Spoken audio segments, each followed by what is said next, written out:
রাজুকের plot দুর্নীতির অভিযোগে দুদকের করা মামলায় শেখ হাসিনা, তার মেয়ে সাইমা ওয়াজেদ পুতুল সহ 18 জনের বিরুদ্ধে গ্রেপ্তারি পরোয়ানা জারি করা হয়েছে।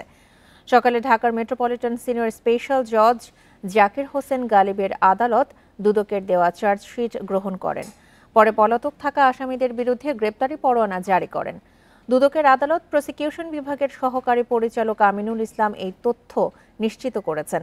জানা গেছে 2022 সালে শেখ হাসিনা সহ তার পরিবারের 6 সদস্য 10 কাঠা করে প্লট পান।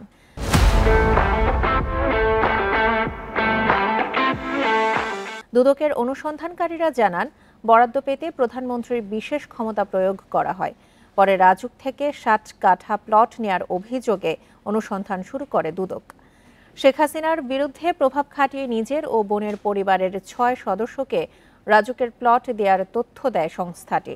এই ঘটনায় আলাদা কয়েকটি মামলা করেছে দুদক।